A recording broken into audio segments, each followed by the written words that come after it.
Picture this: every company, every government, every school, every hospital, all running on AI. Not open source AI, not AI you can own, but AI rented, subscription-based, cloud-delivered, controlled by just a handful of companies. This isn't a prediction, it's already happening. Behind the hype, the flashy demos, and the promises of a smarter future, big tech has one goal: make the world dependent on their AI. Because once they own the pipes, the data, and the platforms, they don't just sell technology, they sell dependency.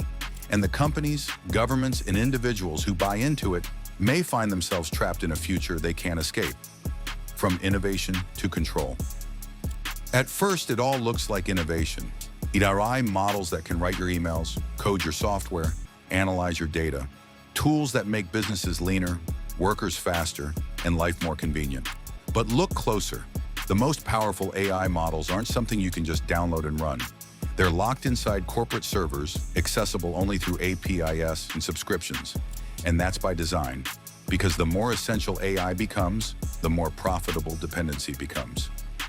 The AI arms race. Right now, the biggest companies in the world are locked in an arms race. OpenAI and Microsoft, Google, Amazon, Meta, Apple, even Tesla.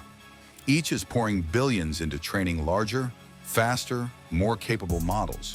Not just to advance humanity, but to dominate the market before anyone else can. It's not just about who has the best AI.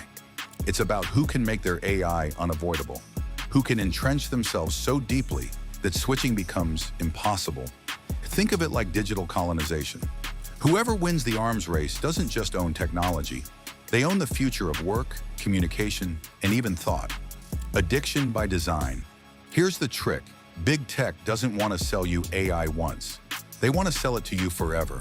So the business model is shifting from product to subscription. Pay monthly for access. Pay more for premium features. Pay again to integrate it with your business tools. Stop paying, your workflows collapse. Your systems break. Your employees can't function. It's not a tool anymore. It's a dependency.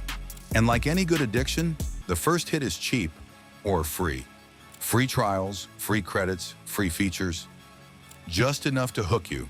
By the time you realize how dependent you are, leaving isn't an option. The corporate trap for businesses, the trap is even deeper. Imagine a company moves all its customer service to an AI chatbot. It lays off half the support staff, retrains the rest to manage the system. Productivity soars, costs fall, investors cheer. But what happens if the AI provider raises prices, or cuts features, or decides to discontinue the product? That company is stuck. It can't go back to humans. It already fired them. It can't switch providers. Its systems are too integrated. This is the real endgame. Lock-in so complete that corporations have no choice but to keep paying, no matter the price. Governments are falling too. It's not just businesses. Governments are being sucked into the arms race. AI for defense, AI for surveillance, AI for healthcare, education, transportation. Politicians love to talk about innovation, but in practice, most governments don't have the resources to build their own AI, so they outsource it to the very same companies controlling the global market, which means national infrastructure is now dependent on private corporations. Think about that. The tools that power your military, your hospitals, your schools, controlled not by your government, but by a tech giant in Silicon Valley. The global divide. And this leads to a darker reality, a global AI divide. Rich nations with access to the best AI leap forward. Poor nations dependent on expensive tools they don't control fall further behind. AI, sold as the great equalizer, becomes the great divider. And for the companies in control, that's the point. The wider the gap, the more leverage they have.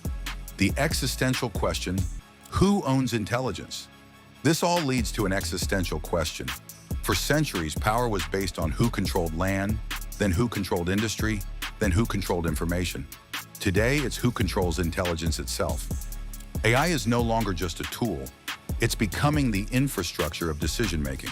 Who gets hired? Who gets a loan? How wars are fought? How economies function? If a handful of corporations own the infrastructure of intelligence, then they don't just shape markets, they shape reality.